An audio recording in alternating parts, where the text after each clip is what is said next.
All right, welcome in, everybody. Happy Friday in Sports Daily here on KFH. I'm Tommy Castor, Jacob Albracht out today, Paul Savage in his spot, Jad Chambers producing the show today. The KFH hotline is open at 869-1240. Feel free to give us a call this morning as we get through a Friday, a winter wonderland Friday. Snow coming down all around the metro, all around this part of the state. Paul, how this morning? I know that road conditions are not great out there. Did you make it in okay? Yeah, it's not bad. I mean, it's city's already on top of things. It's really not bad. It's kind of wet, so it's not like freezing or anything. At this point, I don't know about what's going to go on this afternoon, but everybody slow down, take a little time. Tommy, I think you'd agree with that. Let's just take our time. We'll get through this and everything will be just fine. There's no need to be in a hurry. Yeah, I know that, of course, whenever this happens, you've got, different schools that some are calling school off. Some schools are in session. I know that USD 259 in session today, but several other schools around the area are not. So, for those kids that get a snow day, get out and enjoy it. And, if you can stay home, if you can just enjoy the snowy weather from inside looking out the window, that's the way to do it. If you don't have to be out on the roads, try to stay home and stay warm as best as you possibly can. Are you a snowman guy, Paul? Do you like building snowmen? No, I'm not now. I used to, but no, not that much. I'm more about watching the snowman through the window if somebody else does it. That's sort of me. But hey, by the way, you were talking about USD 259.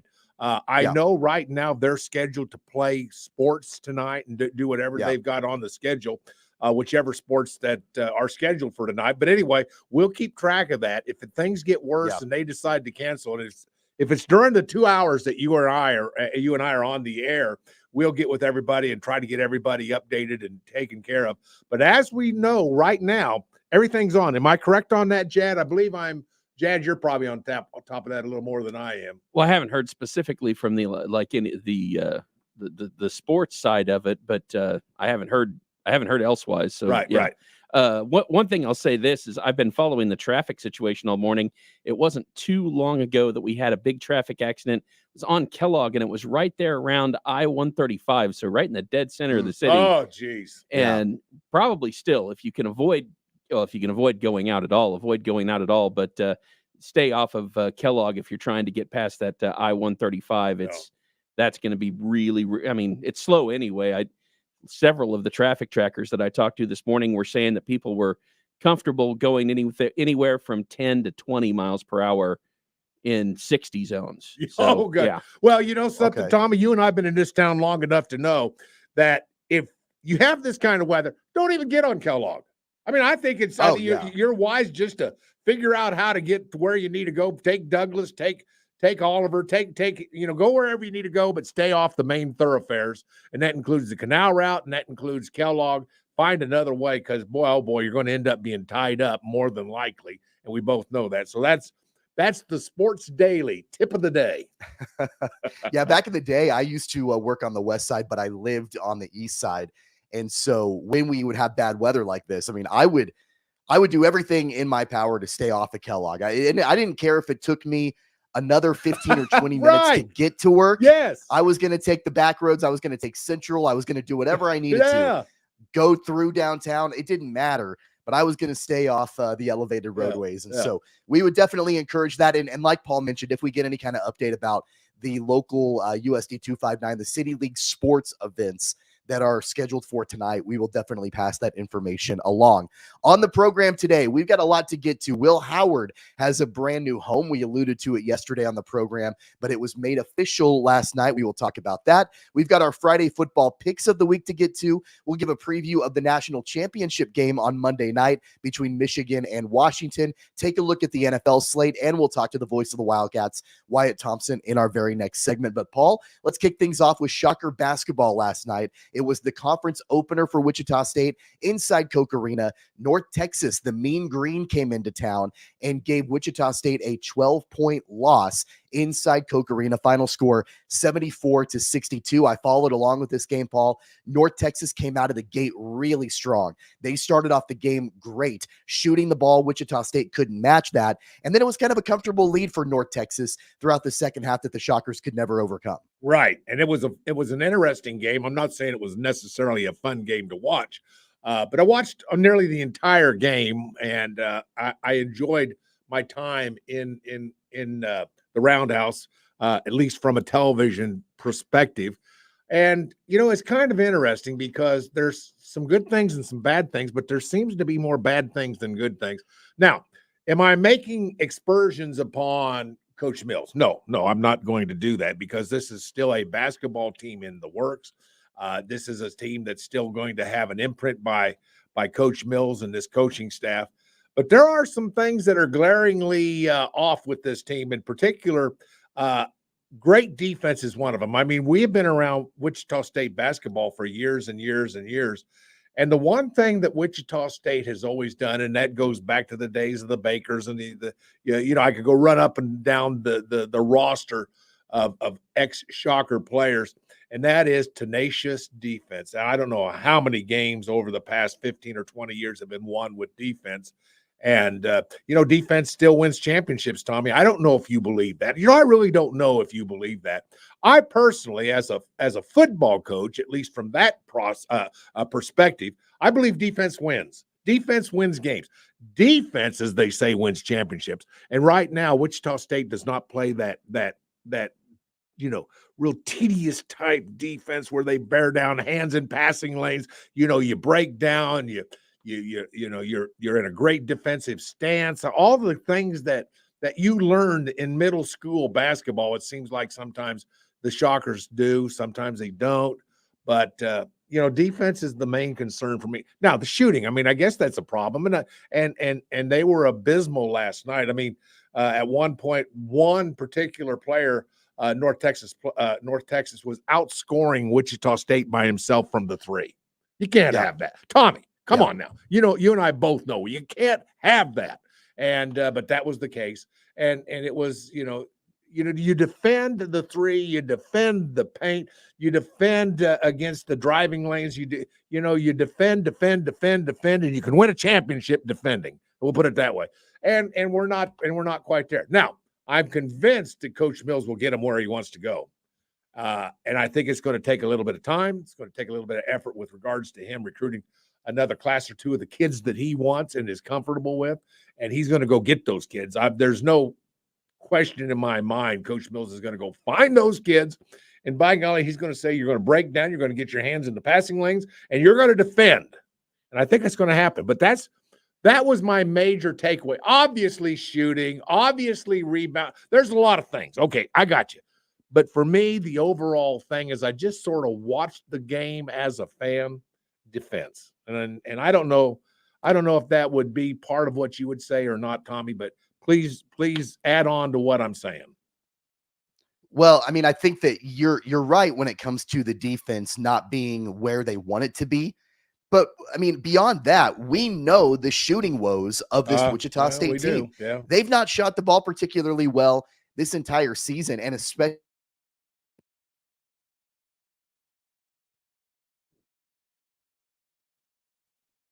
Well, I know what Tommy was going to say, but it's basically that, you're going to have to shoot the ball at some point. At one point or another, you're going to have to shoot the ball. And Tommy's exactly right. There's no question about that. The main thing that I see with this Shocker team is how do you overcome poor shooting? Well, you defend. And then, things will happen in a sense that, once you start defending, it makes it tougher to score and get those good threes, get those open looks. You press those kind of things, and so you go for that. All right, we're going to take a break right now. We've got a little bit of things going on. I'm sure it's weather related. We'll get to it. We'll be right back. This is Sports Daily right here on KFH.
I haven't got all day. 869-1240. Time to get busy. This is Sports Daily on KFH. Your new radio home for K-State Athletics, 97.5 and 1240 KFH. It's that time, Sports Daily, getting all the inside information on Kansas State. Let's go now to the voice of the Wildcats, Wyatt Thompson. Okay, welcome back, everybody. It's Sports Daily on this Friday. Tommy Castor, Paul Savage, Jad Chambers producing the show. We're going to revisit our conversation about the Shockers basketball game last night a little bit later on in the program. But right now, joined by the voice of the Kansas State Wildcats, Wyatt Thompson, here on the program. Happy Friday, Wyatt. Do you guys getting any snow up there in Manhattan? We've got a lot of snow here in Wichita right now. That's what I heard. I just talked to your fine producer, and he said you've got a pretty good little snowstorm going there. And to be honest, we're just getting a few flurries now, but I think they're expecting to get somewhere between a dusting and a couple of inches. I think in our particular area, they're not totally sure what we're going to get. I think the bigger storm's coming Monday into Tuesday. Well, absolutely. Let's start with the big news in college football that relates to Kansas State. Will Howard last night makes the decision to go to Ohio State University. He's going to join the Buckeyes and Ryan Day. You know, Wyatt, it's been a really interesting journey for Will Howard after he entered the transfer portal. Speculation that he might be going to USC. And then he was, one of the last premier quarterbacks to make a decision on where he was going to play next season. What do you think about this move? Do you like it for Will Howard? Is it a good landing spot, do you think? I think it is a pretty good landing spot for him, honestly. And I don't know that I felt the same way about the USC situation. I just don't know that he was really a big-time fit for what Lincoln Riley has done in the past and has had in the past. you may or may not agree with that, but that was just my first thought. I think with Ohio State, he's going to a place where he's closer to home. I don't know how important that might be to him because I don't think it's all that big a deal, but he's going to a really good football team. And with his experience, I think he could enjoy a lot of success there. They have a really good football team and program, as you know. So I think it'll be okay for him. I really do. Wyatt, I've got to ask the question, is it a 6 or 7 digit deal that he's getting at NIL? How much is it taking to get him to go to, how much is it taking to get him to Ohio State? I don't mean to be, curt with this, but by golly, sometimes I'm curious. You know what I mean, Wyatt? Well, I think we all are, Paul, to be honest, and I kind of get it, but I wish I had the answer for you. All right. What I would tell you would be only a guess. Don't know that I want to do that, but let's just have fun with this for a second. Sure. Do you think it's more 6 or closer to 7? I think it's closer to 7. Do you really? I really do. I think it could be. I just don't have a real feel for that. Originally, when he went into the portal, he was one of the first guys, of course, and one of the first guys that was talked about nationally, even kind of in the early lead on those boards with quarterbacks available. And there have been so many land in other spots first. And I just kind of wonder if this is just me thinking out loud here. I know Will is a really smart young guy, and I think he probably took his time through this. And I do think that he thought about the NFL process too. But I think this will all end out. If I'm guessing, this is totally a guess. Right. I'm going to say maybe somewhere between $500,000 and $1 million. That's just a guess. Well, you know something, and I only wish him well. And by the way, I think it's wonderful that he's getting it. The only reason I said, the 7-digit thing, that this is Ohio State. Ohio State wants to be in these championship games. And, I saw 2 reports yesterday as this news was coming out, 2 separate reports that said he's the number 1, quarterback in the portal at this point and is expected to be the number 1 quarterback in the portal. And a place like Ohio State, they don't like not being in the championship game, do they? I mean, that's who they are. And they'll do whatever it takes. Number 1 quarterback in the portal tells me that he's going to be in demand. And Ohio State, going to Ohio State, that tells it's not like they are not without funds. Would that be a safe assumption, Wyatt? Oh my goodness, yeah, absolutely true. And I think every place that really had interest in him, you could probably say that about. That's just kind of the world we're living in right now. And I would say and add this, guys. I don't know how you feel about this, but it's a little bit stunning with the number of quality quarterbacks that were in the portal this time. And I'm sure it's for varying reasons, whether it's KJ Jefferson, who ends up going to UCF, which affects our league, of course. Dylan Gabriel going from Oklahoma to Oregon, and of course many others. But man, I guess at the end of the day, we're talking about opportunity or maybe I should say money and opportunity, as opposed to opportunity and money. Maybe that's the reality of it. Yeah. And Wyatt, I think my last question when it comes to Will Howard, and you've had a chance to follow him and watch him call a ton of his games over his career. There's a lot of talk that he could potentially be an NFL type guy. So him going to Ohio State, number 1 is going to raise his profile, but number 2, what do you think is lacking in Will Howard's game to make that jump from college to the professional level? I would probably say that from just what I've heard from, coaches and what a lot of people might think, I think he brings so many things to the table, but the one thing that will probably always be questioned with Will is the arm strength. Would you agree with that, Tommy? I mean, I think that's what most people say. I think he's got really, really good football smarts.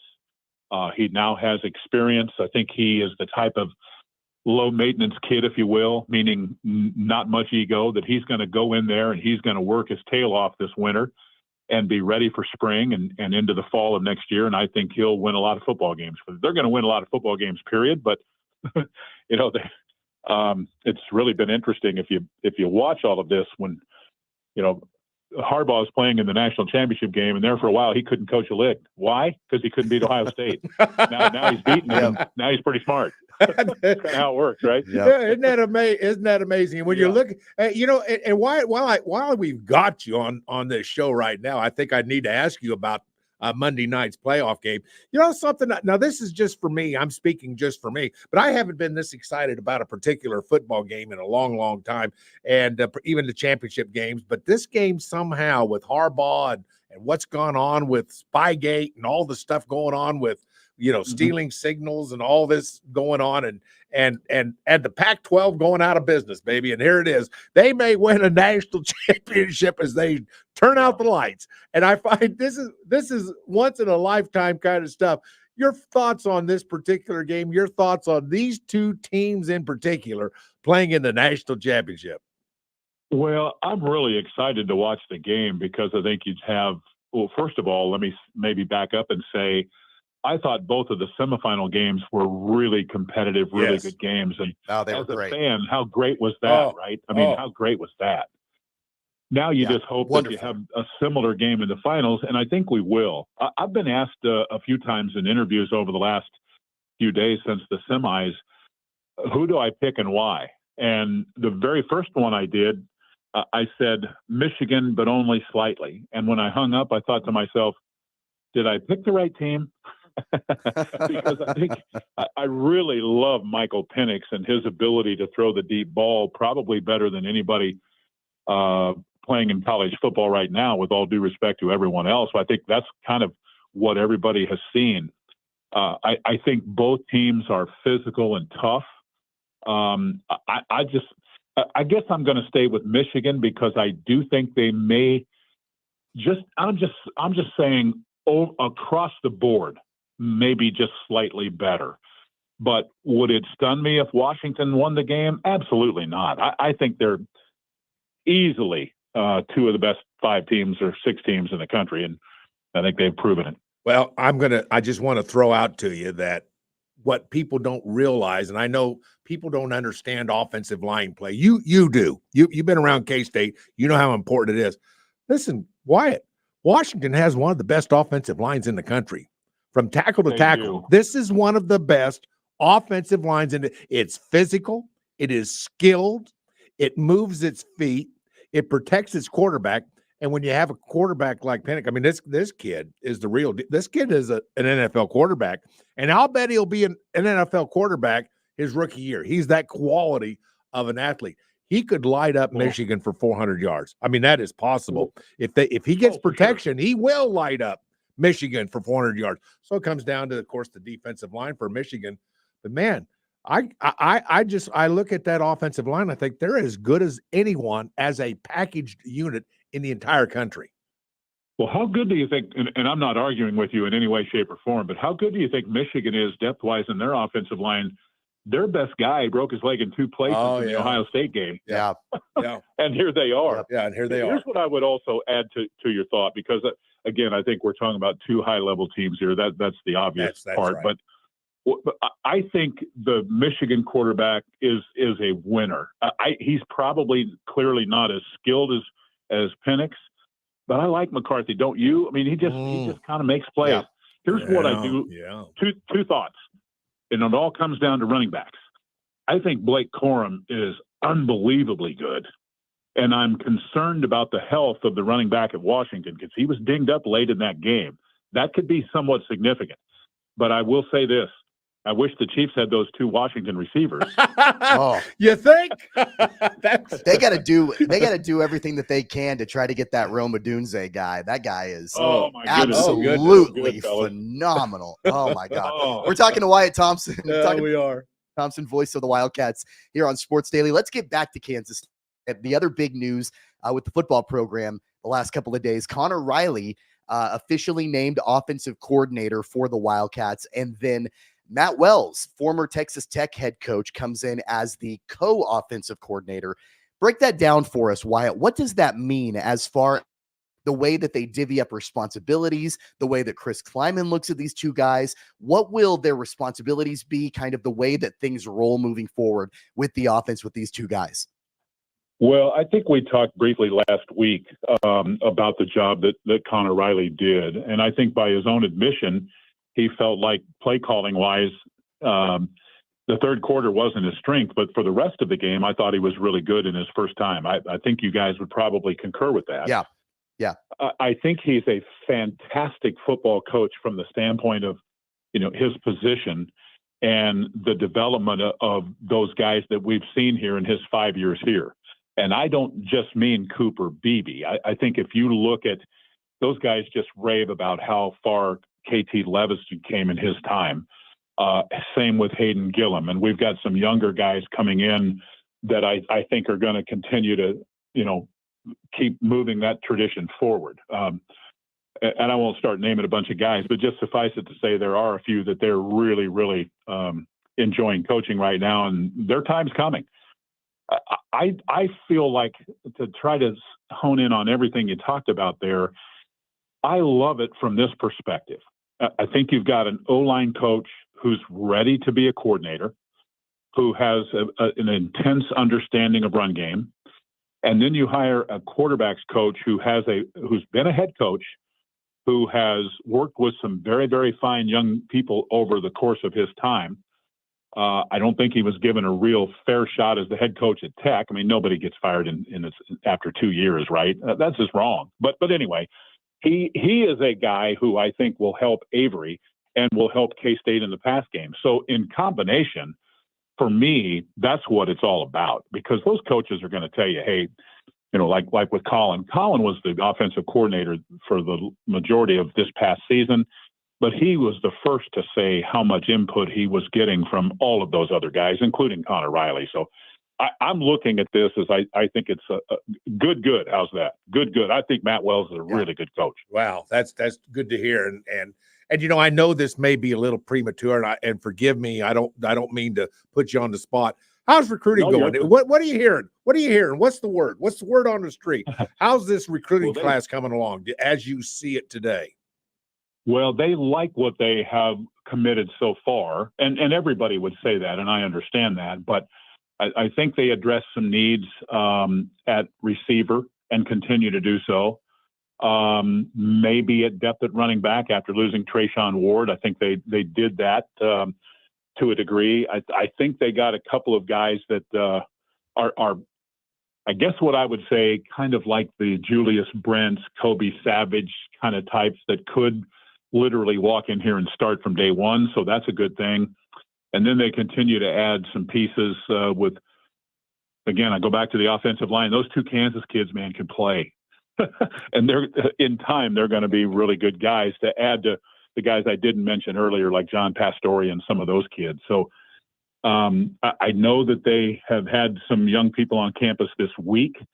I think they've made some offers to some young guys and are hopeful that K-State will fit that for those guys. And I just think, this is just me talking here, just me. I think with all of the good things that have happened here, and the fact that you can sell Avery Johnson to a wide receiver, they should probably get one or two to help, don't you think? Oh gosh, yes. Oh yeah, no. Yeah. And Wyatt, you mentioned Avery Johnson obviously when you were talking about Matt Wells, and it seems to me that and the development of Avery Johnson seems to me that that's a huge reason why Matt Wells is now with Chris Kleiman, and we know that Kleiman has his history of developing quarterbacks and his career and what that looks like. But number one, Matt Wells is a former head coach at two different places, probably wants to be a head coach again. And so if he comes to Kansas State and can help develop Avery Johnson, that's going to look really good for him to maybe go somewhere else eventually and be a head coach down the road again. And then, of course, with the development of Avery Johnson, that's just going to make the Kansas State offense that much better, I would think. So it seems to me that this is a match that really makes a ton of sense just due to the fact of where Avery Johnson is right now in his career and where he could be. Oh, Tommy, that's perfectly said. I mean that sincerely. I think that's a great take, because I think, Matt, if you really kind of study some, and I know some people on social media put, Jordan Love, the Packer quarterback, out there and things like that. Yeah. You know what? You say what you want, but numbers don't lie, right?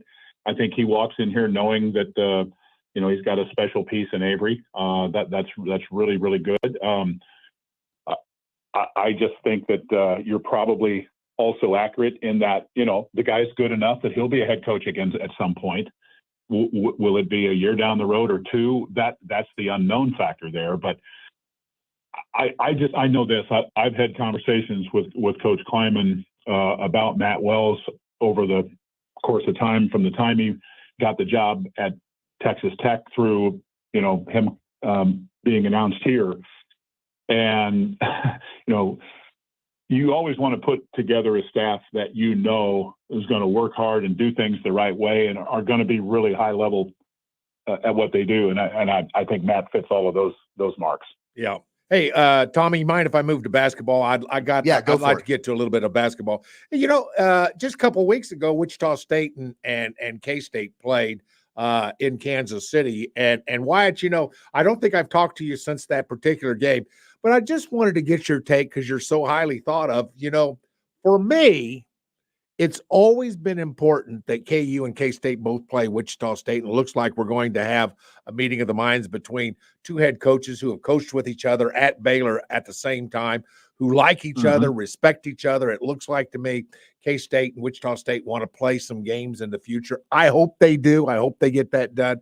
How important is to you to have K-State playing a team like Wichita State, the only other Division III or Division I team between the three teams in the state of Kansas? How important it is to you to see that game for Kansans? Well, I think that's the key right there at the end of what you said. This has always been, guys, and you know this. I mean, you don't have to be here very long to understand the history of these three schools in basketball, right? Right. I mean, it's just kind of what it is. This has always been kind of known as a basketball state. It's gotten better in football with Kansas State and Kansas. There's no doubt. But I think when you look at the history of these programs, that's what stands out. Coaches, players, commitment, facilities, results, all of those things are what they are. And so I have always felt that that's a good thing when they're playing. And why not? It's different now, too, with the Shockers being in the American.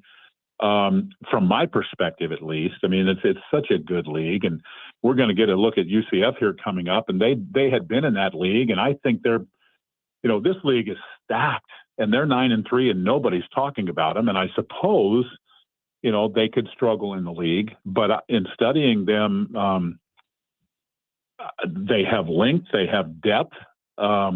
In their wins, they're getting 30 points on average from their bench.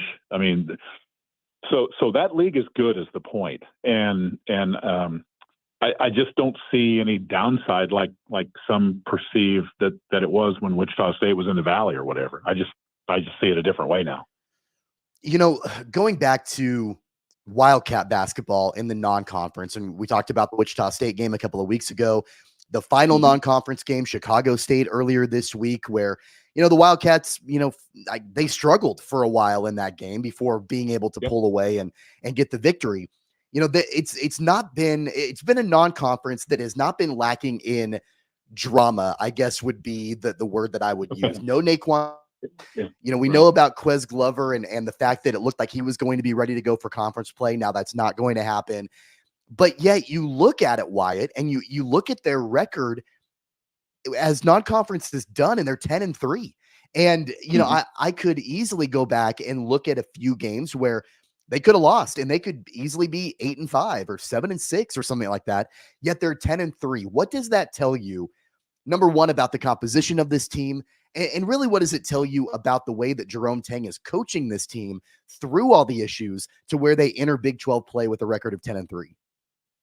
Well, you covered a lot there, and I'm excited to talk about this because I think you can look at it in a lot of different ways. But I think first and foremost, aside from the Nebraska game here, I think K-State, just in terms of what I thought they could potentially accomplish, they're probably pretty close to what I thought. I thought they would beat Nebraska here and be 11-2, if I'm being honest, or in that vicinity. I think what you have is a situation where you do have a coach who's really working with this staff diligently to bring these guys along, much like he did last year's team. But this team is different than last year in that they don't have the explosive scoring and the athleticism and the probability of Keontae and Marquise. And yet, I think we've seen stretches against some of the better teams that when K-State is playing well, they're more than capable. But then we've seen, like what you described perfectly with Chicago State, that, would lead some people to be concerned. It is concerning that they're shooting just 30% as a team from three, as one example. It's a good thing that what they've done for my money in rebounding the basketball compared to what they were a year ago. So you just have to keep grinding. And I think this is a team that, first and foremost, I think Coach really likes these guys. I think they're all cut in, and they're gonna fight and compete. But I guess all of that said, they just have to be more consistent in everything they're doing. And he knows it, they know it, you know it, I know it, we all know it.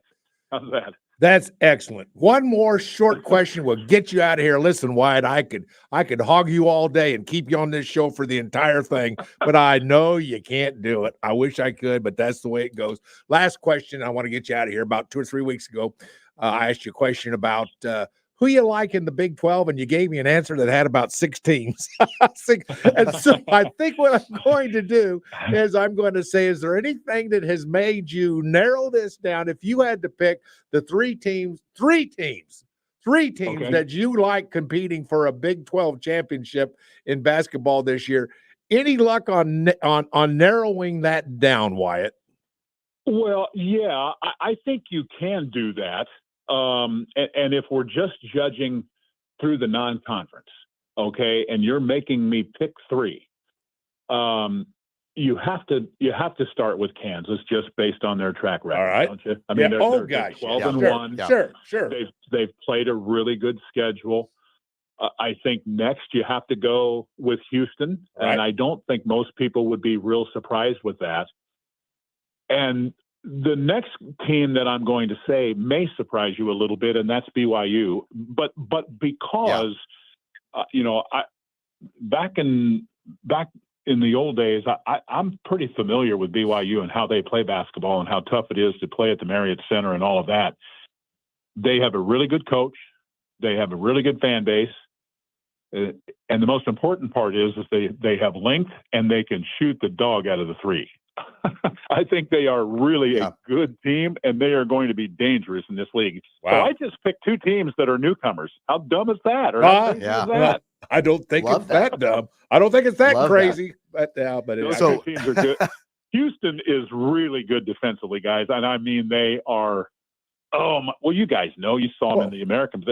They beat you up. Yeah, they're good. Well, that coaching staff, what do you expect? That's how they got to the bank, is with defense.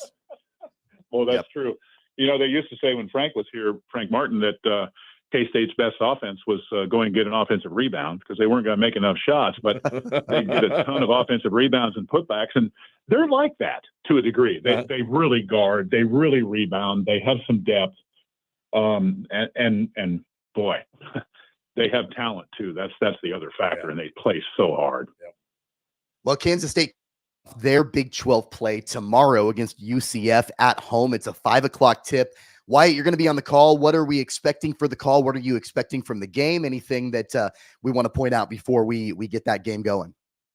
Well, I do think, like I said before, UCF is probably a little bit better athletically than I thought they might be studying here in the last few days for the game.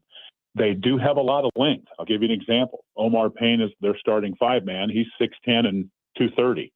But they've got a couple of guys come off the bench in Ibrahima Diallo and also Tierno Silla. Both of those guys are, 7 foot, 6'11". And then their guard play has been their point guard is not a scorer. He's more of a distributor, just kind of rock solid kind of guy.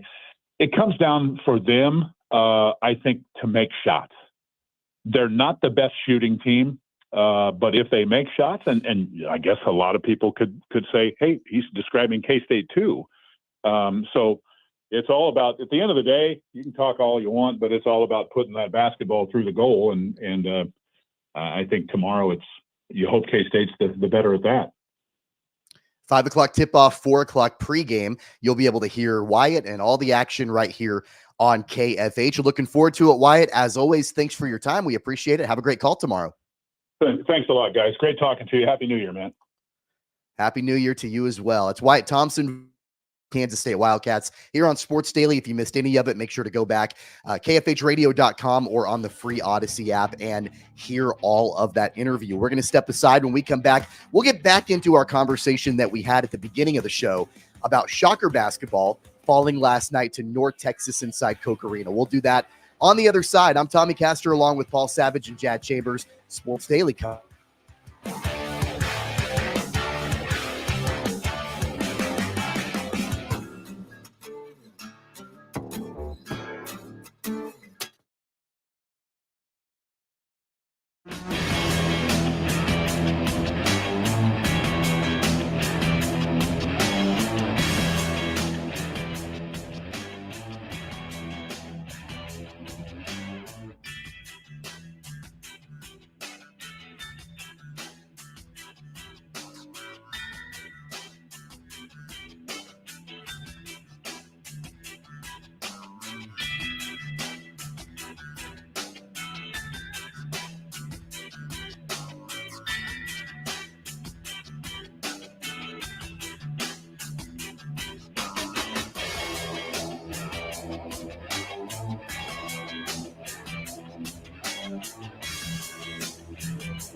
just a reminder, Chiefs games are available live for free over on KNSS and on the Odyssey app. Tune into KNSS Sunday for NFL action.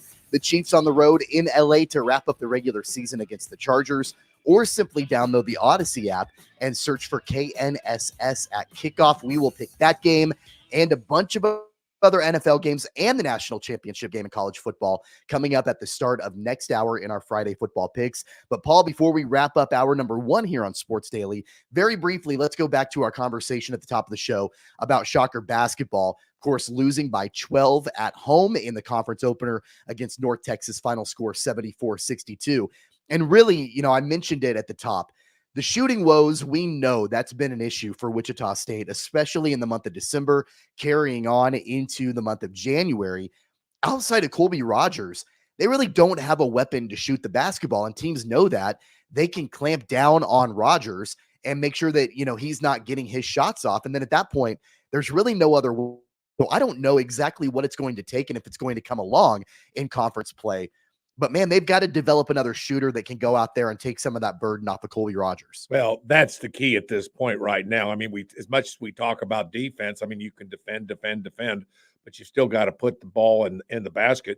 And right now, I mean, you're basically looking at a team that's even struggling at the line. I mean, they missed 12 free throws last night. Oh, by the way, what was the margin of victory? Oh, it was happened to be 12 points. I don't know what that means. All I'm just saying is, nobody hits 100% of their free throws, but you hit them at 9 or 10 of those free throws out of the 12 misses, and you're in this game. The whole game, the complexion of the game changes. So you've got to shoot, and right now the Shockers are really struggling. 30%, 37% from the field last night. They were 20 for 54 from regular field goals, and 7 of 23, 30%, 30.4% to be exact from the 3-point line. You just got to do better. Come on, Tommy. We both know, you and I aren't exactly, the smartest guys in the world, but we certainly understand you got to make baskets to win basketball games. That we do know. Well, and look, and we know this team is never going to shoot lights out. That's not who they are. That's not right. The way they're made up. That's not their composition. Mm-hmm. And you mentioned it before that it's, still a team, a work in progress. And you mentioned recruiting classes down the road and that sort of thing. That's all true. But also this is a game that, last night that I thought the Shockers should have won. I mean, it's an opponent in the conference that you are fairly similar to as far as where you rank in KenPom. It's a game that we'll probably go back on in March and think, man, that's a game that maybe Wichita State should have had. Right. They were never really in it, though. They got down at one point over 20 points, could never really get it back, and they lose by 12. It's a quick turnaround for the Shockers, and conference play is now in full swing. They're on the road this weekend at Temple. We will talk more about that game a little bit later on in the program. We're going to step aside our final break of hour number 1. When we come back, our Friday football picks, Paul and I will give them to you. We'll tell you what Jacob's picks are for this weekend. That and a whole lot more. Hour number 2 on the way. It's Sports Daily. Hang on.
Jacob Albracht, Tommy Castor. This is Sports Daily on Wichita's #1 sports radio, 97.5 and 1240 KFH. Hey, sports bettors, ready for some picks destined to fail? It's time to hear what the Sports Daily staff thinks of the weekend games. Welcome back in, everybody. It's Sports Daily here on KFH. I'm Tommy Castor, along with Paul Savage, and for Jacob Albracht today. Chad Chambers producing the show. You know, Paul, I was texting with you before the show started, and I told you that, you know, on the one day that Jacob is gone and I'm hosting the show, I wake up this morning, I don't have much of a voice. So I don't know if you can tell that I'm kind of squeaking my way through this program today. Hopefully it's not too terrible to the ears, but I'm doing my best. You know, I couldn't hardly, seriously, if you hadn't said anything to anybody just now, nobody would know. But I can kind of tell. But no, not bad. You're doing fine, big boy. Just hang in there. You'll be fine. I appreciate that. The weird thing is I feel totally fine. I'm not sick. I don't have any issues. I have no voice. So maybe that's a sign that I'm talking too much. And maybe after the show is done, I should maybe shut my mouth for a little while. So anyway, maybe that's a sign that you got a really good producer who can kind of compensate for things. Oh, audio here we go. Yeah, okay. Hold on, Tommy. I've got to walk around the counter. I'm going to go pat him on the back a little bit, if you don't mind. Give me a minute or two. Yeah, Jad needs a little bit of a pat on the back. Here this morning. That's it. That's okay. That's all right. We're going to get into our Friday football picks here in just a moment, but let's take a recap on where we're at right now. Paul, it was a great week for me. It wasn't as good of a week for you and Jacob, but man, I'm back in the game. I went 7-3. Both you and Jacob went 5-5 last week in our picks. Jacob is still in the lead. You are 2 games back, and I'm only 3 games back. We're getting down to the very end. I mean, we're going to get into playoff football. This is the last full week. I would imagine we're going to continue our picks into playoffs. Oh, we do. But we're not going to have like 10 games to pick after this week. This is the final regular season week of the NFL, and we've got our national championship game that we need to pick. So, man, it's really tight. It's right in there. You're 2 games back at Jacob. I'm 3. So let's see if we can make up some ground. Let's do it. I'm very excited about this week. This is really fascinating. And by the way, Tommy, there are quarterbacks not playing. You need to know a little something about what's going on. For instance, the Ravens, you know, they're not going to play Lamar Jackson, and I think the 49ers are going to sit Brock Purdy. We've got some things that we got to think about, and reflect that in the line, whatever the line is for whatever game we're looking at. It's a unique week to pick. I'll put it that way. Yeah, it's a weird week. The lines kind of reflect that. And, you know, at the end of the day, too, like we've got some teams that are battling for playoff spots and other teams that are locked in for their own. That's the way that it typically is this final week of the NFL regular season. So, Jad, let's go ahead and hit the music, and we will get into our picks. Jacob has sent in his picks, so we know what those will be. But let's start with that Ravens game. It's the first game of the weekend. Tomorrow afternoon, the Ravens at home taking on the Steelers. The Ravens are locked in. They're the #1 seed in the AFC. They are 3-point home underdogs to the Pittsburgh Steelers. Mason Rudolph will be starting for Pittsburgh.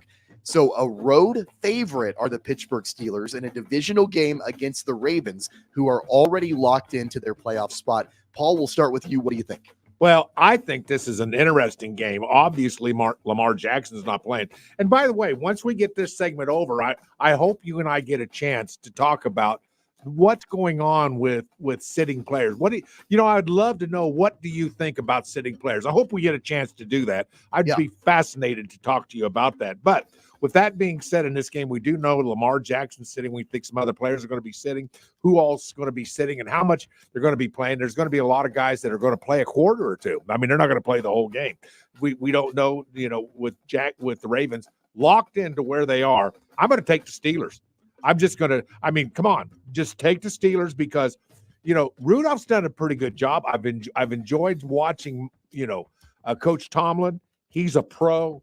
I'm going to go ahead and take the Steelers. I think they win this game outright, and they might win by a touchdown or 2. Yeah, things were really bad for the Steelers as recently as a couple of weeks ago. Losing to really, really bad teams. And, there was some drama in the locker room. That's right. But now Mike Tomlin says that he doesn't want to disrupt the rhythm that Mason Rudolph is in. That's right. Heading into the playoffs. So Kenny Pickett, while healthy, will not play in this final game for Jacob is going with the Ravens. He's going to take the number 1 seed in the AFC, even without Lamar Jackson, even with without their star players, a couple of them not playing. He's going to take the 3 points at home for the Ravens. I'm going to agree with him. Even though Mason Rudolph hasn't looked bad the last couple of weeks, I'm not sure I want to put my money on Mason Rudolph as a favorite on the road against the Ravens, even without Lamar Jackson. So Jacob and I will both take the Ravens +3. Paul, you get an island with the Steelers laying those 3 points. You like that island? I'm not sure I like that island. I'm going to take that island, but I mean, this is a coin flip. I mean, particularly with the players not playing, it's a coin flip. So I don't know. We'll see. Well, let's go to an AFC South battle between the Houston Texans on the road in Indianapolis taking on the Colts. The Texans are 1.5-point road favorites in Indianapolis. CJ Stroud looks to be healthy, Paul. He looks to be able to, come back and be 100%. He was last week. That should continue. But here are the Colts, and the Colts are in the playoff hunt, even without Anthony Richardson. Jonathan Taylor is carrying them and has been for a while. Do you like the Texans as favorites on the road, or do you like Indianapolis at home as an underdog? I always like a team that has a chance to make the playoffs. The Colts can still. Now, there's got to be some things happen. If my the Texans can too. Yeah, the Texans can too. But it's a home game. Something I think just because Jacob has taken the Texans, I think I will go ahead and take the Colts. I'm running out of time. I think this is a coin toss. I mean, and the line reflects that. 1.5. Come on. 1.5. That's anybody's game. I'm going to go ahead and take the Colts because this is strategic, me taking the Colts, but I will take the Colts. Yeah, Jacob, you mentioned, he is taking the Texans. He's laying the 1.5 points on the road with CJ Stroud and Houston. These divisional games, especially when they're the final game of the season and seeding still has to be determined and all of that, it makes it really, really difficult. And the line reflects that. Paul, I think I kind of lean with you. I think I'm going to take the home dogs in the Colts. It would have been very easy for everybody to count out the Colts as soon as Anthony Richardson went down with his injury. That's right. We know Zach Moss has been injured, but it's been the Jonathan Taylor show. And I think that they win. I think that they get into the playoffs. I'm going to take Indianapolis. I'll take the 1.5. I'm going to join you and give Jacob that island for Houston. Our next game, another AFC South matchup. The Jags on the road taking on the Titans. The Titans are 3.5-point home underdogs taking on Jacksonville. CJ Beathard started for the Jags last week with the Trevor Lawrence injury. It's been a wild time for Jacksonville. They've really fallen off a cliff, but they could still win the division, Paul. What do you like in this game? Well, I like Derrick Henry to run for about 125 yards, maybe a little more than that. The Jags, I have no confidence offensively speaking. I'm going to go ahead and take the Titans. They'll be able to run the football against the Jags. And offensively, there's a lot of questions we have about the Jags. I'm going to go ahead and take the Titans. So Jacob is agreeing with you. He agrees he's going to take the Titans at home. He's going to take the 3.5 points. I'll take the Jacksonville Island at -3.5 on the road. And it's simply because the Jags have more to play for than the Titans do. The Titans season is basically over. It's not happening for them this year. That window on Derrick Henry is closing. It's going to be interesting to see what happens with the Titans this offseason, what moves they make. But Jacksonville, I know things have not been good for them lately. Right. But I'm going to go ahead and take the Jags because I think that they need it more. So I'll take that island. And interestingly enough, Paul, 3 games in, we have 3 islands, and all 3 of us have one of those islands. That's funny. That's the way the first 3 games have gone so far. That's cool. So we're gonna go ahead and go to another divisional matchup here in the NFC. The NFC North, the Minnesota Vikings on the road taking on the Lions. The Lions are 3.5-point home favorites. It sounds like Nick Mullins will get the start for the Vikings after they tried out Jaron Hall a week ago. It's been a quarterback carousel for Minnesota so far. These are 2 teams, Paul, that, it's, again, a divisional matchup. There's a lot to play for both of the teams. What do you like in this one? Well, this is the easiest pick for me of all these picks. Let's face it, the Lions, do they have a little chip on their shoulder right now? Maybe. Sure. Maybe just a little one. Us against the world, us against the NFL. I think they have the right to have that chip. I'm going to go ahead and take the Lions. Of course, that's not going to surprise you. I've kind of been on their bandwagon a lot over the course of this year. I'm going to go ahead and not change course on that particular team. I'm going to go ahead and take the Lions. Yeah, so we know that the Lions have obviously clinched the division. They have. Right? And we know that the Vikings, they're now under 500. Things have kind of fallen off a cliff for them. I don't think that they're not mathematically eliminated. I don't believe the Vikings are from the playoffs, but it's going to be really, really difficult for them. Yeah, they're the 10 seed or in the 10th place right now in the conference. It's going to take a lot for them to get over that gap. They do have a lot to play for. I just don't think they have the personnel to be able to get it done. TJ Hawkinson, done for the year. Nick Mullins, he can throw for a lot of yards, but he can also turn the ball over a lot.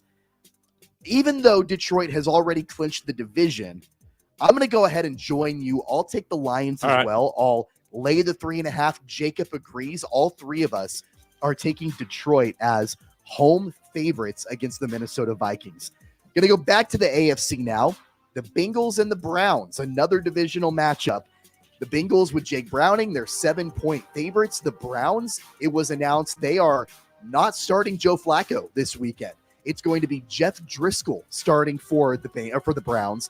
PJ Walker will back him up. What do you think? I mean, do you think the Browns have any shot in this, or will the Bengals run all over them? If Flacco was playing, you know what I'd do? I'd go ahead and take Flacco. I've really enjoyed, watching that old timer play, and I would take him, but he's not playing. And when you start getting names of quarterbacks that I'm not really familiar with, and in one case I'm not sure I've ever heard of, then you got to go the other direction. Jacob has taken the Bengals. I think I'm going to join Jacob and take the Bengals as well. That's a lot of points, though, Tommy. That's a lot of points. Yeah. Browns are getting 7. That's a touchdown, my friend. It's a full touchdown. That's a big number. I really debated on this for a long time because while Joe Flacco has been really good, he's not the only reason that the Browns are 11-5. He's not the only reason that the Browns are in the playoffs. Cleveland has an elite defense. They've got weapons. It's been fun to watch Kareem Hunt and his resurgence. It's been fun to watch Jerome Ford and Amari Cooper, who didn't play last week. I'm not sure his status for this weekend. But they've got a lot of different weapons. David Njoku. There's a reason why the Browns are 11-5. So I wonder if there will be that big of a drop-off going from Joe Flacco to Jeff Driscoll at quarterback. This is what, the 5th quarterback that the Browns have started this year? Yeah. They started Dorian Thompson-Robinson. They started P.J. Walker. They've started Deshaun Watson, obviously. Now Joe Flacco and now Jeff Driscoll. Man, I originally wrote down the Bengals, but if you and Jacob are both taking the Bengals, I think because it's that touchdown, you know what? I'm going to take the Browns. I'm going to take the Browns. I'll take the points. Good for you. I think there's an opportunity there to, I don't know if the Browns will win the game, but maybe they can keep it within 7. We'll find out about that. And you know what? The Bengals were not particularly impressive outside of the first quarter a week ago against Kansas City. So that may play into it as well. All right, we're going to move to our next game now. We're going to look at the Bears on the road at the Packers. The Bears are 3-point road underdogs taking on the Green Bay Packers. There was some trash talk with Justin Fields earlier this week. The Packers were kind of the talk of the NFL for a while with Jordan Love. What do you like in this one, Paul? This is an interesting game because, the Bears were so bad at the start of the year. This is a team that got better. There's no question. They've gotten better. Yeah. And the Packers are basically the same team that we thought they would be at the beginning of the season. I mean, they're not world beaters, but I mean, I find this a fascinating number. The Packers are giving 3. I would have thought this would probably have been a pick'em game, but I mean, I guess 3 points isn't anything to, I guess worry about in terms of that. But, I like the Bears in this game. I can't believe I would have said this. I have not been on the Bears bandwagon all year long, and it's kind of cost me at times. It has cost me at times. I'm going to jump on the bandwagon for the last game of the year, and I'm going to go ahead and take the Bears.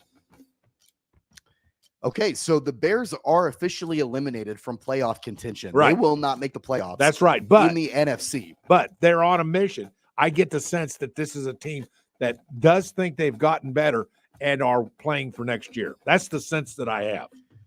they're going to have some massive decisions to make on what they want to do with Justin Fields. Yes. You know, it's going to be maybe his final game as a Chicago Bear. I don't exactly know what that will look like. And if they decide to trade him and draft Caleb Williams with the first overall pick, there are some big decisions to be made in Chicago. Jacob agrees with you. He's taking the Bears and he's taking the points. I'm not going to go that direction. I'm going to take another island here and take the Packers. I know that Justin Fields has played better. The Bears have played better, but they're eliminated from playoff contention. The Packers are not. The Packers can still find their way into the playoffs. They are the 7th seed right now at 8-8.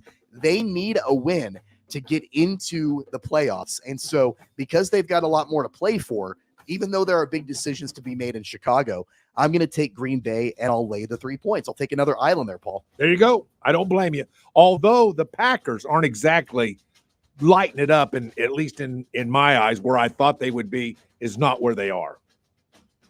Let's take a look at an NFC West matchup here between the Rams and the Niners. The Rams are on the road in San Francisco. The 49ers are 4-point home favorites. The Rams did announce that Matt Stafford will not start the game. I think it's going to be Carson Wentz starting for the Rams. And the Niners, I don't know the status of Brock Purdy. I'm not exactly sure what that looks like. He's I don't know not if you've playing. Heard that, Paul. I He's do not know. playing. I heard it just this morning. He is going to be sat down for this game. He's not playing at all. At least that's the report I heard this morning. Okay, so a couple of backup quarterbacks in this NFC West showdown. Do you like the Niners to pull away? Do you think the Rams with Carson Wentz can cover that 4? Yeah, I do. I really do. I'm going to go ahead and take the 49ers as well, as Jacob is taking them. And I just like them. This is a team of destiny. I think this is a team that could actually be in the Super Bowl. And that's not saying anything that anybody would disagree with. It's a good football team. Even without Brock Purdy, we'll see how they do. But he's the difference maker. But it's still an overall good football team. It's a physical football team. They can rush the quarterback. They got great receivers. You know, I'm just going to go ahead and take the 49ers. They've done well for me over the past 6-7 weeks. I'm taking the 49ers. Yeah, Jacob agrees with you. He's taking the Niners as well. I'm going to take the 49ers also. The Rams have been a fun story all year. They're sneaky good. They have been at times this season, but not with Carson Wentz starting at quarterback. I'm surprised that number is at 4. I thought it would have been more than that, even with Brock Purdy not starting me too. for the 49ers. But it's going to be a clean sweep. We will all take the Niners out west in that matchup against the Rams. The game of the weekend, Sunday Night Football, to determine the AFC East and determine AFC playoff seeding. The Buffalo Bills on the road in Miami. The Bills are 2.5-point road favorites. More than likely, Paul, the Kansas City Chiefs will face one of these two teams next week in the wild card round, the opening round of the playoffs.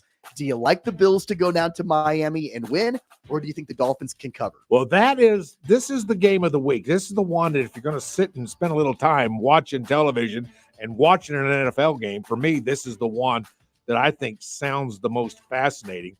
And I look at the overall speed factor, which I've done all year long with regards to the Dolphins. Dolphins have a lot to play for. In this particular game, I believe it is a lot to play for. And having watched as much, HBO Hard Knocks in season with the Dolphins, I really feel like I know these guys. I like these guys. I like the coaching staff. It's hard for me not to take the Dolphins. And because there's a lot to play for, because this is on the road, I'm going to go ahead and take the Dolphins. I think they win this game outright. And, even though they're a dog, I still like the Dolphins to win it outright. I'm going to take them. Well, so here's the thing about the Dolphins. They didn't look good against the Ravens a week ago. No, I know they didn't. But there's been a lot of teams lately that haven't looked very good against the Ravens. Yeah, I'm just not sure that the Dolphins are going to be able to keep up with the Bills in this final game. I know they've got a lot to play for, but the Bills might be the most dangerous team in the National Football League going into the playoffs. And I'm even including them with the Ravens. I don't think the Bills are a team that I'd really want to play, and that may very well be Kansas City's opponent in the wild card round. Bottom line is that Jacob has taken the Bills to cover the number. He's laying the 2.5. I'm going to join him. You can have that Dolphins Island, Paul. And that's actually not a bad island. Not a a home bad underdog island. with the Dolphins. Not a bad island, No. but I'm going to join Jacob. We're both going to lay the 2.5 with the Bills. I just think that the Bills are powerful. I think they're motivated. I think that they will find their way into the number 2 seed in the AFC, and that's crazy considering where the Bills were 2 months ago. Like people thought they weren't even going to make the playoffs, and here they are potentially with the chance to make the number 2 seed. They've got a ton to play for. I'm going to take Buffalo. I'll lay the 2.5. We're going to talk about the Chiefs now. Final NFL game that we're going to pick. The Chiefs are on the road in LA to wrap up the regular season. We know Kansas City is locked into the 3 seed. We know Patrick Mahomes is not playing. Blaine Gabbert is going to be starting at quarterback for the Chiefs. We'll take on Easton Stick at quarterback for the Chargers. The Chiefs are 3.5-point road underdogs this season, Paul. What do you think about this one? Well, there's a lot of questions that I have. And I'm going to just tell you right now, Tommy, I don't have a feel for it. I'm going to tell you right now, this is a guess. I don't know what's going to be right. There's going to be some guys sitting, some guys not playing. I'm going to go ahead and take the Chiefs just because I don't have a feel for it. Because overall, we know that they can still defend. And I'm not sure that I'm a fan of the Chargers. I think I'm just going to go ahead and take the Chiefs. And basically, I'm guessing. This is a guess for me. I'm sorry, Tommy. I wish I could tell you I had some insight as to why I'm taking the Chiefs. But I'm just guessing. I'll take the Chiefs. Well, it's the first game since 2018 that Blaine Gabbert will start in the NFL. Right. So it's been a long time. So, there's really no data to back it up. Right. There's really no way to know how he's going to play. And then, again, we don't even know exactly who else will play for Kansas City. Will Travis Kelce play? Will he sit? I think he's like 16 yards away from another 1,000-yard receiving year. So will he start, try to get that, and then sit down? I don't know. I have no idea exactly how it's going to play out. So because I have no data, I'm going to join you. I'll take the Chiefs. I'll take the points. Jacob is going to join us, so we've got a clean sweep there. All right. With Kansas City. And you know what? Bottom line is that anytime the Chiefs get points, I don't care who's starting, you got to take those points, right? Like that just seems like the right thing to do. Yeah, but I don't know. We're going to go. Don't know. I don't. We'll find out. I don't have a feel. You don't either, really. We're going to go into the final pick into college football, the national championship game on Monday night. Washington, the Huskies, are getting 4.5 points, taking on Michigan. We talked a little bit about it with Wyatt Thompson last hour, Paul.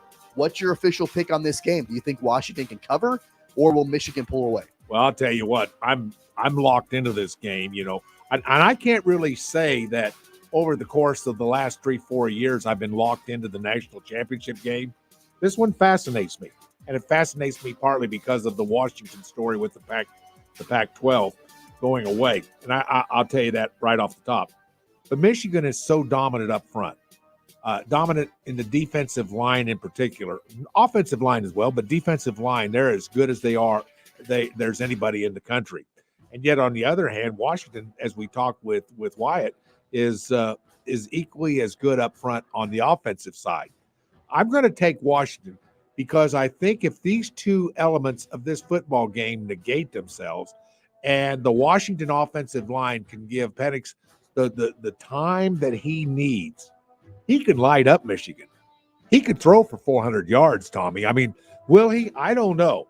He might. He may not, but he's capable of it. This is a guy that we're going to be watching play at a high level on Sundays, I think. And I'm going to go ahead and go with Washington. Give me the 4.5. I think I'll take the 4.5. I don't know if that's right, but I think this comes down to O-line for Washington and D-line for Michigan. What do you think? Well, I think I'm locked into it also at the same level you are, and it's really because we don't have an SEC team in it. And because of that, I hadn't thought of that. I'm going to be more locked in. Okay. It's fun to watch a game where you don't have to worry about the SEC, right? I never thought of that. That's a heck of a point. And I don't understand for the life of me why Washington continues to be undervalued. Like, they are underdogs all the time. Uh-huh. They were underdogs last week against Texas. They were underdogs against Oregon, and all they do is win. Not only do they cover, they win outright. I know that Michigan is great. I know that Jim Harbaugh is a great coach and has done really, really well at Michigan. J.J. McCarthy is a really good quarterback. they've got a great defense. They've got a great offensive line. Blake Corum is a phenomenal running back. They've got weapons upon weapons upon weapons. I just don't understand why Washington is always undervalued. Maybe it's because they're stuck up in the corner of the country and people aren't always familiar with them. I don't know. And for a long time, I agree with you, Paul. I think the guy's going to play on Sundays, and I think he's going to be really, really good in the NFL. I do too. I'm going to join you. I'm going to take Washington. I'm going to take the 4.5. And you know what? Jacob is as well. We've got a clean sweep in the national championship game in college football. I think Jacob's reason is because he doesn't like Michigan and he wants to see him lose. And there might be a little bit of that for me too. But really, it's more about Washington. It's more about what they've done this season. I think Kalen DeBoer is an elite coach in the college football ranks.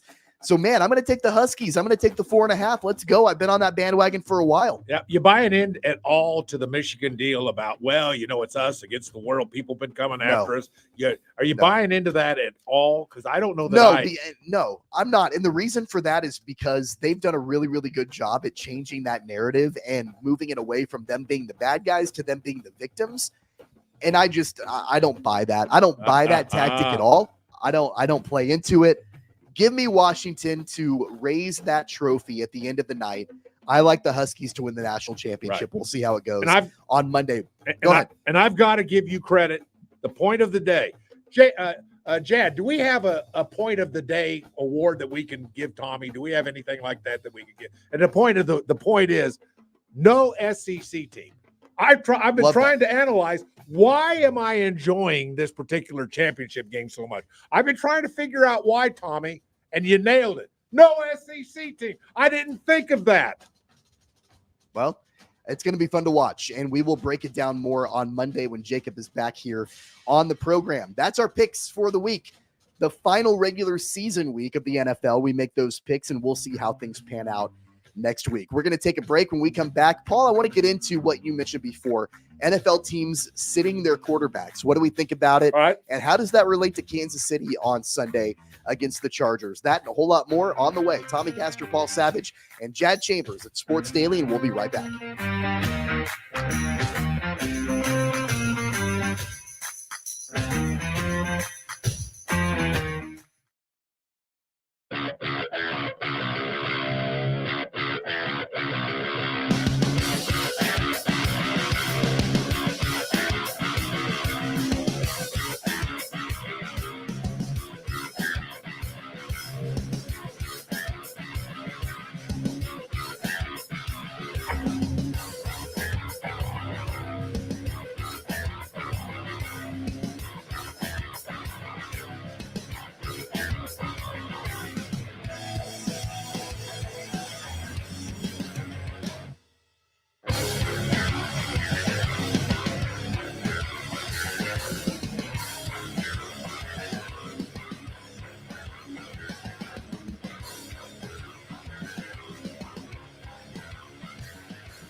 Welcome back, everybody. It's Sports Daily on KFH. I'm Tommy Castor, along with Paul Savage and for Jacob Albracht. Jad Chambers producing the show. The KFH hotline is open the rest of the way at 869-12. An interesting topic that you brought up as we were going through our Friday football picks last segment. Quarterbacks sitting and resting in the final week of the NFL regular season. I know that depending on the team, there are usually mixed feelings on that, but overall, as we go into this weekend, does it make you more or less interested in the games if you've got a backup quarterback playing, like, being able to watch these guys that maybe we're not always used to seeing play? Or are you kind of over this weekend and you're not really paying attention? That's an interesting question. And I'm not sure how to answer that, because part of it says, as to buy a ticket to an NFL game, you're looking at $100 to what, $1,000? I mean, you can really drop some big money on NFL games. And if you're a season ticket holder, you're buying full price tickets for the last game of the year, aren't you? Particularly if, let's say, you're a Ravens fan and you have season tickets and you just drop $3-4 grand, per ticket, and you got 3 or 4 tickets, spending significant money, and you don't get to see your star quarterback play in the last home game of the season. I guess I'm with you when it comes to wondering about that. So from a fan's point of view, I wish they would all play. But I'll tell you what, I'm also a football coach, Tommy, and I understand that there are games that really have no consequences, and there's a lot of bad things that can happen in a game. I mean, let's face it, a guy could be standing in a pocket and it looks like there's plenty of protection, and a guy goes down, he's forced to the ground by an offensive lineman, he slides into the knee. You and I have seen it happen 100 times. So I'm very, very concerned about the health of a quarterback, particularly heading into the playoffs in the last week. You've already got your spot. You're in the playoffs. Maybe you're playing for home field. I don't know if it's still that important.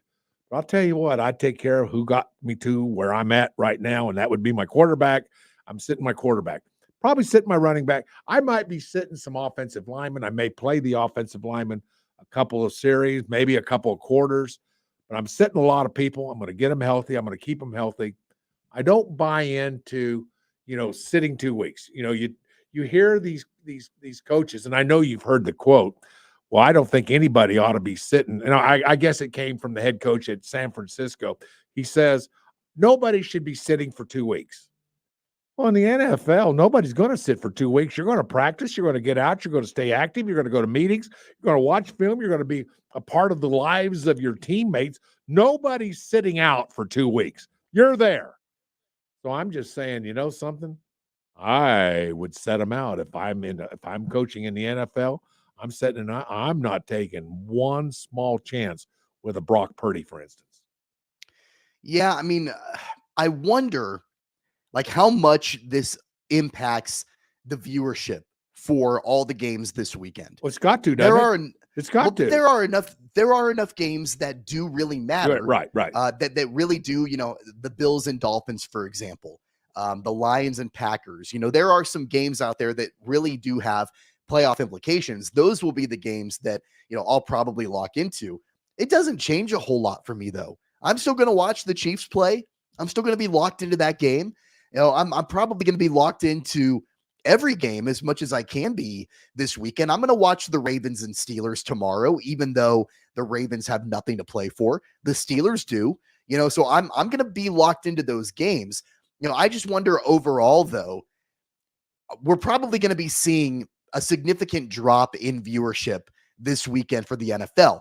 That's an issue for the NFL. That's an issue for advertisers on the NFL, right? I think so. You've got a ton of eyeballs traditionally on the NFL, but this has always been an issue that the NFL has ran into. And I don't really know if there's a way to fix it. Look at the NBA, for example. You've got star players in the NBA that rest all the time. And the league had to intervene and say, you can't rest players like this because it's hurting our product and it's hurting our viewership. And fans are showing up and they're not getting a chance to see their favorite players. It's a little bit different in the NFL because we're talking about 1 week. We're talking about the final week of the regular season before we get into the playoffs. It was this way when the teams played 16 games. It's this way when they play 17 games. And the teams that are locked into their playoff spots, I don't blame them. I don't blame them for setting their players. Now, when it comes to the Kansas City Chiefs, I mentioned it before. I don't know if we're going to see Travis Kelce try to get to his 1,000-yard season. I don't know if we will. I'll bet you think we will? I think, there's a pride element in that. I mean, guys like Travis Kelce have a pride in their craft, have a pride in what they're doing. And I honestly think that to a guy like him, 1,000 yards is a big deal. It's a significant number, Tommy. That, if you're a receiver, 1,000 yards, that's the number. That's the number you're looking. It keeps the streak alive. Bingo. He's done 1,000 yards for multiple years, and it will keep that streak alive. And he's only 16 away. Right. If he was 100 away. I get that. You're right. Might not be worth. All he needs is one catch, right? And then maybe start he the sits. game off. Yeah, then maybe he sits. Design, and I know coaches do this a lot. Your opening drive of a game, they script it out, right? That happens a lot. Every play. Every single play. So script out, a couple of plays that are designed for Travis Kelce to try to get him those yards, and then put him on the bench. And that's the other thing too, Paul, with the NFL, is that a lot of these players have different incentives for hitting different milestones, and some of them are going to need to play this weekend to hit those milestones to get that extra money. Chris Jones he's a half a sack away from making quite a bit of money. Right. But I'm not sure we're going to see him, when it comes to this weekend with the Chiefs game. Yeah. And a good example of that is Derrick Henry. I mean, with the Titans, we talked about that earlier in the show with our picks, and Derrick Henry he's in the last year of a contract. How he comes out, particularly, he needs some more numbers to show that he can still play versus his 30 years of age.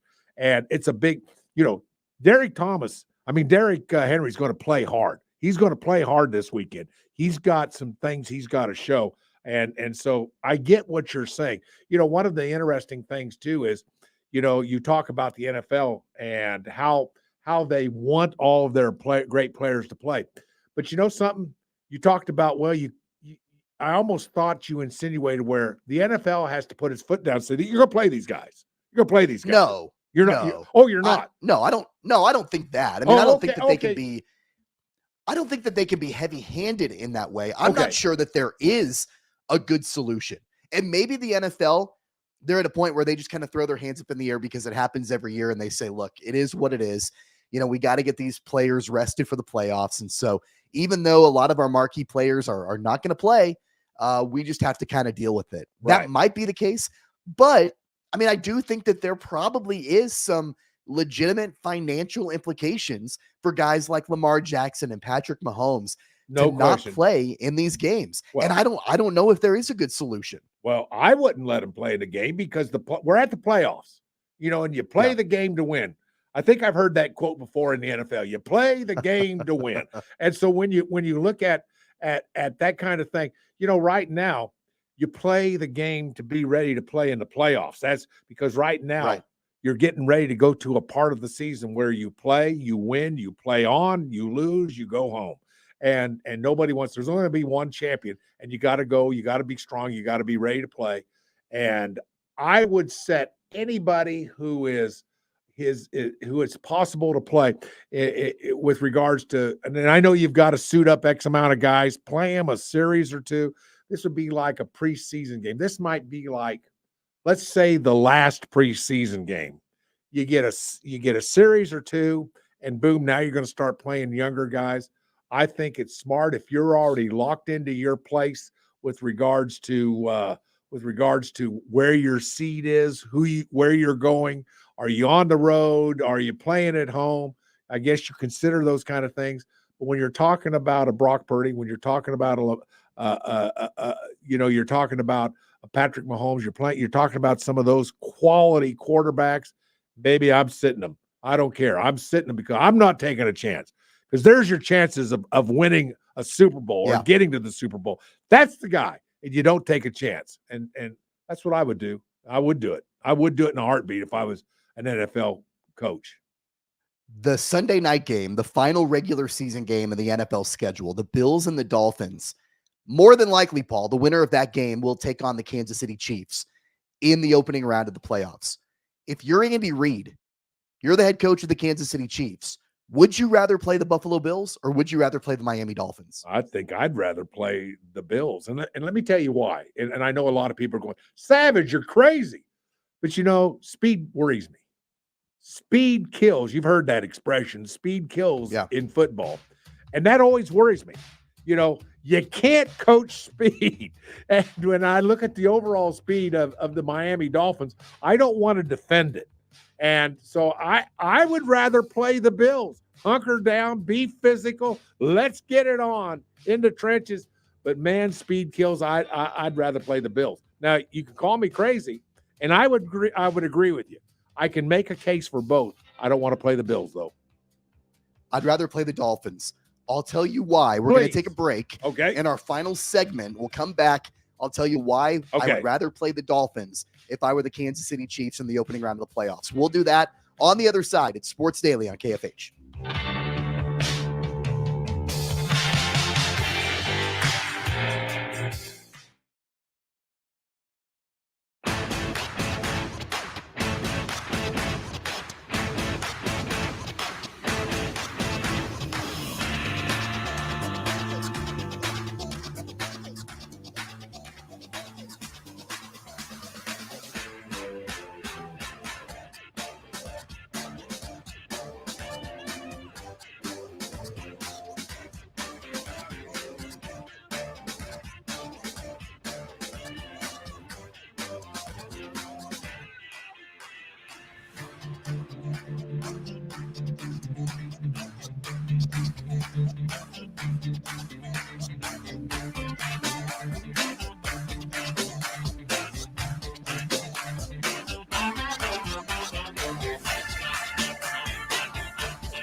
All right, continuing on our conversation about Kansas City in the playoffs. More than likely, it's either going to be the Buffalo Bills or the Miami Dolphins, depending on the winner of the Sunday night game. Paul says he would rather play Buffalo.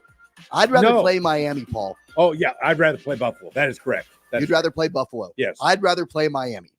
And the reason for that, number one, the Chiefs have already beaten Miami this season. They have not beaten the Buffalo Bills. That's number one. That's point number one. Well, good point. Number two is that if you look at the forecast for next weekend in Kansas City, it's going to be really cold. And there's probably going to be snow. It's that kind of cold weather playoff game at Arrowhead. Which team is more accustomed to playing in that weather? The Buffalo Bills are. They can adapt to that sort of thing a little bit better than Miami can, I think. And so I think that's part of it also that you have to take into consideration that Miami, if they come into Kansas City and it's, 10 degrees outside, if the snow is falling, if the wind is blowing, whatever that looks like, man, I don't know. I mean, that's one thing. If you've got snow on the ground, potentially for next weekend, we're a long way out from that. But if you've got snow on the ground, potentially, you think that speed that Miami has can be slowed down a little bit with snow on the ground and the wind blowing? Dang, that is 2 great points in one show. I don't think that's ever happened on this show before. Congratulations. That's 2 great points. You own it, man. That is a great point, though. Seriously, that's a good point. I hadn't thought of that. As a matter of fact, I'm going to look. Let me look at my weather deal here real quick. I'm just going to look at the 10-day. Let me see what next weekend brings. Oh shoot, Sunday's high is going to be 16. You're going to have the high, and that means you could probably have. You're right. That's a week from Sunday. High of 16. Yeah. That's playing into your scenario. That's Tommy. You done it, man. You done it. 2 great points. That's never happened with Jacob, has it? I mean, I think he's had 2 great points before, like maybe in the span of a year. Like if you take the entire year, he's probably had 1 or 2. Oh, that's horrible. Shame on you. Come on now. No, I think that because Buffalo has caught their stride a little bit in the last few weeks. They've got things figured out. Josh Allen is playing better football. He's not turning the ball over as much as he had been. And so I think that all of that combined, it tells me that I'd rather play Miami. I would rather play the Dolphins. Well, and the thing about the Dolphins too, they're fairly one-dimensional. They've got a really good offense. I don't think that defense is that great. They gave up a bunch of points to the Ravens last week. And so if I'm Kansas City, I would rather play a team that I've beaten before. Right. I'd rather have Tyreek Hill come back to Kansas City and play in the wild card round than take on the Buffalo Bills. Right. Now, that being said, though, I don't care if you're playing Buffalo or if you're playing Miami. If you're Kansas City, you've got to have a better offensive output. You've got to lean on Isaiah Pacheco. You've got to lean on the defense. By the way, we're talking about the playoff game, but the game on Sunday, when they go on the road to LA, I don't want to see Isaiah Pacheco at all. I don't want to see him on the field at all. You rest him, you get him healthy for that wild card game. I don't want to see him get any carries. I don't care if you got to go with Clyde Edwards-Helaire. I don't care if you've got to have Michael Pirine come up from the practice squad. Those are the guys that should be running the ball for the Kansas City Chiefs this weekend because you've got to have Isaiah Pacheco fresh for the playoff game. I agree 100%. Take care of this team. Get them through this week. This is basically a survive and advance type situation. Get through this week. Let's get to the playoffs. Next week means something. This week doesn't mean anything. Next week means something. Yeah, on top of all of that too, you got to keep in mind that, they are one home game at Arrowhead as the number 3 seed. There's no guarantee after the game next weekend that they will play at home again. So you got to make the most of it. If you can win the wild card game and get a little bit of help, you could potentially have another home game in the playoffs in the divisional round. And then you would need even more help to have another home game in the AFC Championship. But, I mean, that's a long way down the line. You got to get to the wild card round first. Next week, we will definitely have a lot more information, talk a lot more about that wild card game. But, of course, the game that we are all focused on right now is this Sunday on the road in Los Angeles. It's a 3:25 start. You'll be able to hear all the coverage over on KNSS. We'll take our final break of the show. We'll come back. We'll tell you what's on the network this weekend. On the way, it's Sports Daily on KFH.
All right, thanks a lot, everybody. Here's what's on the network this weekend. Jim Rome follows us at 11, Bob and Jeff at 2, Zach Gelb at 4.